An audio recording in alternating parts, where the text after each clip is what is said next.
Hi BookTube, I'm here with another book haul. These books were all 50 cents at a thrift store in another town that I was in, and I really wanted to share these with you. Yeah, so I'm just gonna show them to you. First one is a hardcover, and it's called This Book Will Save Your Life by A.M. Holmes. I really liked the cover. That's what kind of appealed to me. And I was like, oh, this book will save my life, but it's fictional, so that sounds really cool.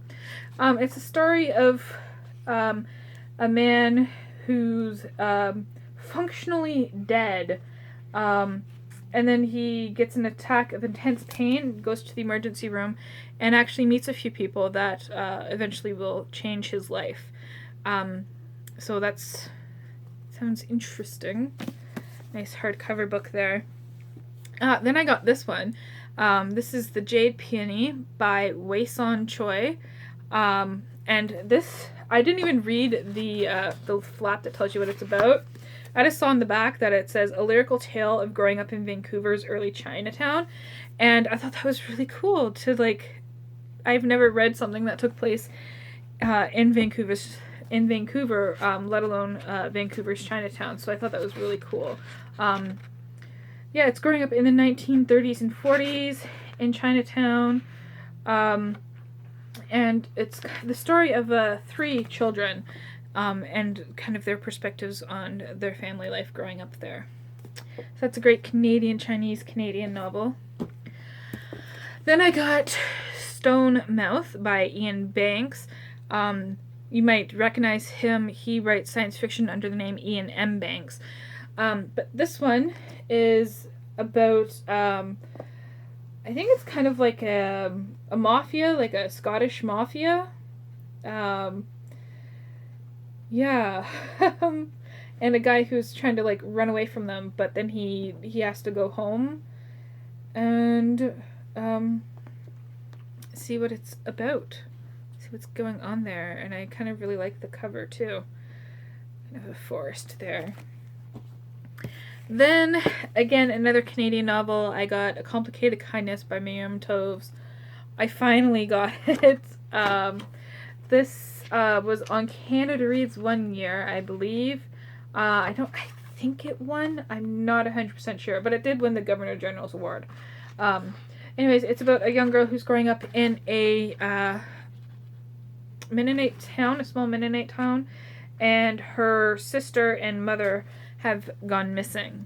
Yeah, I picked this up not knowing that, but I think that's really cool because I spend a lot of my summer in St. Jacobs, which is a Mennonite town here in southern Ontario, so that's kind of cool. Then I got this, I guess it would be children's book, chapter book of some sort, by Jerry Spinelli. He wrote Stargirl, but this one's called Milkweed, and it's about a young Jewish boy growing up in Warsaw during World War II, obviously, and he wants to be a Nazi. So that's an interesting book there. That sounds really intriguing. And then I picked up this Fried Green Tomatoes at the Whistle Stop Cafe by Fanny Flagg.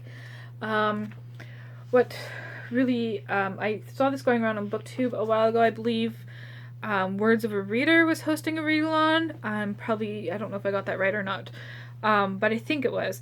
And I just thought for 50 cents, why not pick it up? It's the story of a woman, I believe she's in a nursing home, and she's telling the story of 1930s and 40s in southern America, where her and her friend owned a cafe. A lot of 30s and 40s and 50s kind of eras going on here. Then I got this. You all recognize this. Do I need to say anything about it? Probably not. And this one as well.